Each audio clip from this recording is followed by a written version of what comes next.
भारत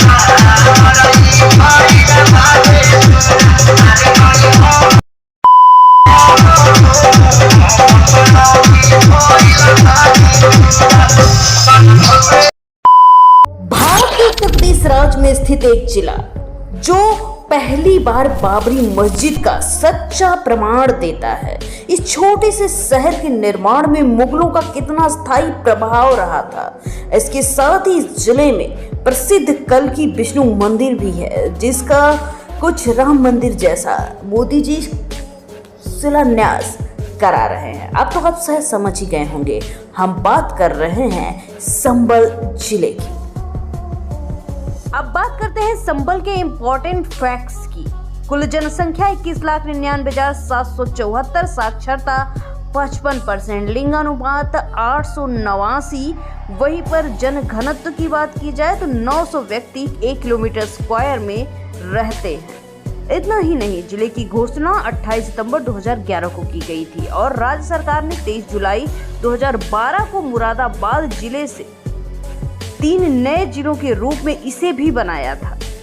इसके निर्माण के समय राज्य सरकार ने समाज सुधारक भीमराव अंबेडकर के सम्मान में नए जिले का नाम भीमनगर रखने का फैसला किया।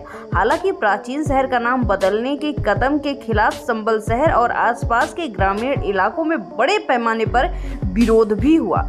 संबल 500 से अधिक वर्षों से इसी नाम से जाना जाता है। मध्यकालीन भारत में एक महत्वपूर्ण शहर था और इसका कभी भी दलित यानी कि भीमराव अंबेडकर से कोई संबंध नहीं रहा।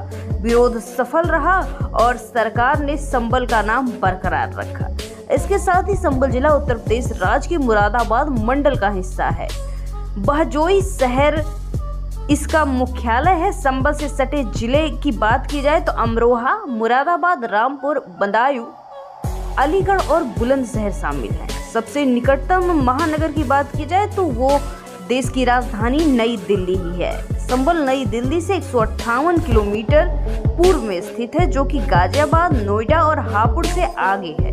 नई दिल्ली से ड्राइविंग का समय 2 घंटे 40 मिनट का लगता है। संबल राज्य की राजधानी लखनऊ से 355 किलोमीटर उत्तर पश्चिम में स्थित है। इसके साथ ही यहाँ पर मुख्य भाषा की बात की जाए तो हिंदी और उर्दू बड़े पैमाने पे बोली जाती है। दोस्तों, कुर्सी की पेटी बांध लीजिए क्योंकि अब हम संबल के कुछ इम्पोर्टेंट जगह को एक्सप्लोर करने वाले हैं, जिसमें नंबर 1 पे आता है घंटाघर संबल। बिग बेन से लेकर मक्का घड़ी टावर तक प्रदर्शित करने का विजेता और एलिजाबेथ शैली हमेशा एक बहुत ही लोकप्रिय अवधारणा रही है। ऐसा ही एक टावर संबल में मौजूद है, जिसे कहा जाता है कि बहुत लंबे समय से ये अस्तित्व में रहा। ये इमारत के सभी 4 चेहरों पर घड़ी की मेजबानी के साथ एक लाल और सफ़ेद इमारत है। यद्यपि इसमें बहुत से बाहरी क्षति भी पहुंचाई गई है, टावर अभी भी एक महान वास्तुकला का उदाहरण देखने को मिलता है। अगला जो स्थान है इसे मां मनोकामना मंदिर के नाम से जाना जाता है। ये संबल में बहुत लोकप्रिय मंदिर है। मनोकामना मंदिर समाधि या शेष बाबा राम मणि के अंतिम स्थान के नाम से जाना जाता है। बाबा राम मणि को स्थानीय लोगों द्वारा एक महान संत माना जाता है। कहा जाता है कि उन्होंने कई बीमारियों का इलाज किया है और एक निस्वार्थ और अत्यंत दयालु जीवन जीते हैं। कई किंवदंतियों में बाबा मणि से जुड़ी कहानियां हैं कि वो एक ही समय में 2 स्थान पर कैसे मौजूद हो पाते थे।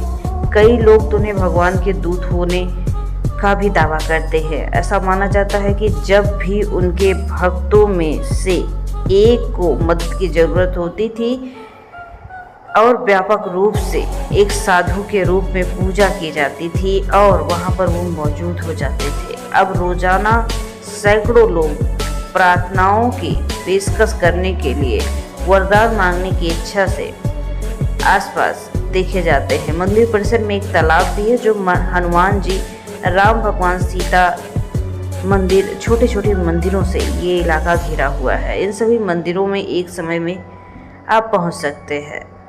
हर साल मंदिर में एक बड़ा भंडारा लगता है और ये भंडारा हर साल 8 जनवरी को आयोजित होता है। साथ ही भंडारे के अनुसार यात्रा की योजना भी बनाई जाती है।